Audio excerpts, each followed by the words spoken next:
My name is Carolyn Tuft. I'm from Salt Lake City, Utah. On February 12th, 2007, I took my youngest daughter, Kirsten, who was 15, to Charlie Square Mall to buy Valentine's. She wanted to buy Valentine's for her friends, and we were going to have just a fun evening together. And when we first walked in, we heard what sounded like a shotgun or a gun blast, and I mean, it all happened within 3 minutes, but we walked into the card shop and heard a blast. I thought I would be safest if we stayed there in the card shop, and because I really didn't know what was going on. Then we heard another blast, and I looked out the window of the card shop, and the kid, he was an 18-year-old kid who had gotten some guns illegally, and he saw me through the window and shot me through the window first, and then everybody scurried, and my daughter ran to get down, and she just said, "Get down, Mom." And I went and crouched to protect myself, and the kid walked in behind me. He came in through the door, walked in behind me, and was about 2 feet away, and he had a pistol grip shotgun and shot me from 2 feet away and blew the back of my arm off and blew out my lung. And then that threw me on the floor, and he proceeded to shoot everybody in the store and shot my daughter in the back. And then after he shot everybody, he left, and I could hear him reloading out in the hallway. And so I started to pull myself over to my daughter, and because, we were both shot, and I knew we were both dying, and he came back in the store, pressed the gun. I didn't see him, but I just felt the gun pressing into my low back, and he shot me again, point blank with the shotgun, and then put the gun inside of my daughter's head and shot her again. And everybody else did the same thing to everybody else in the store. So everybody in the store was shot 2 or 3 times, and 2 of us survived. My daughter was killed, obviously. But when he walked in, the kid, he was an 18-year-old, and we looked right at each other. He looked me in the eye, and I don't know, he just had no expression in his face at all.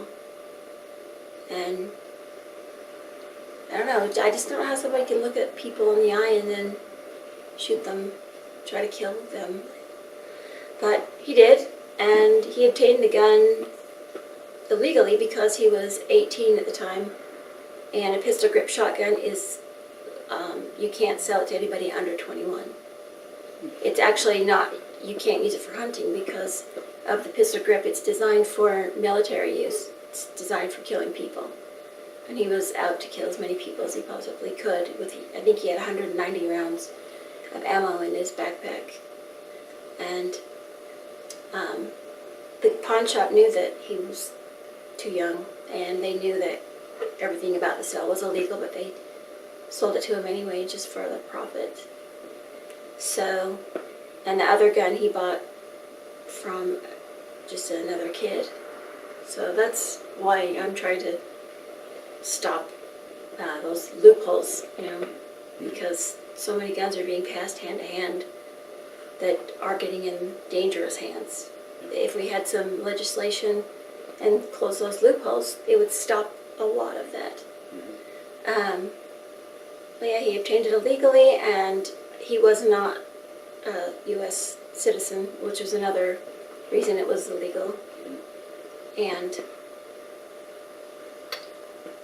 it's destroyed my life, and it's destroyed my family's life, and the ripple effect that goes out from that, because the lives that knew my daughter and knew me have been destroyed. And you don't think about that when you hear about gun violence. Not only the person who was shot and killed, but the people who survive it, the family members who are live with anxiety and depression, and the list goes on and on. But with me, I was so severely injured. I live with lead poisoning because I'm full of buckshot. And I live with chronic pain because I have so much nerve and muscle missing. It affects the way I walk. It affects everything because I don't sleep well. I'm nauseous, so I have a hard time eating.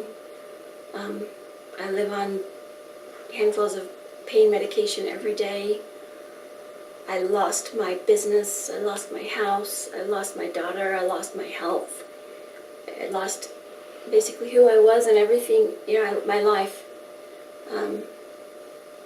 It changed my relationship with my other kids because the dynamic of our family had changed.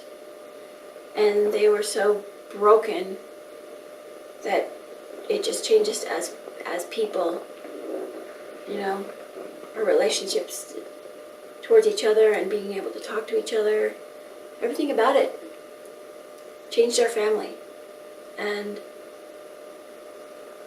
you don't think about that when you think about gun violence.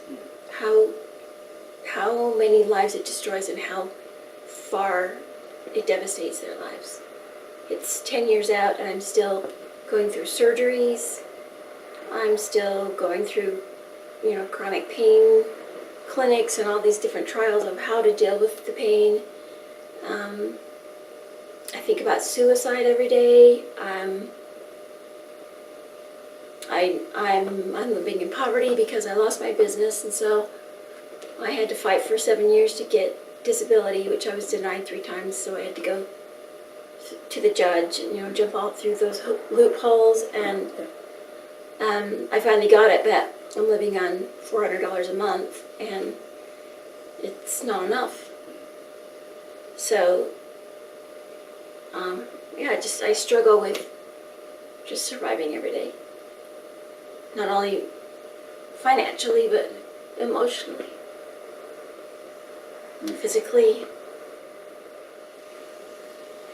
I get dressed. It takes me hours to get dressed just because I don't feel well in the morning. I had to talk myself into getting dressed and putting on my makeup because it's such a chore.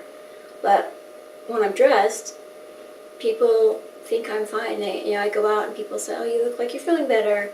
You must be doing better." And they have no idea. They have no clue how hard it is for me just to get dressed. But, they say I look fine, but I'm not fine. I'm broken and I'm sick. And I miss my daughter. She got her life taken away from her. And that's something I think about every day. So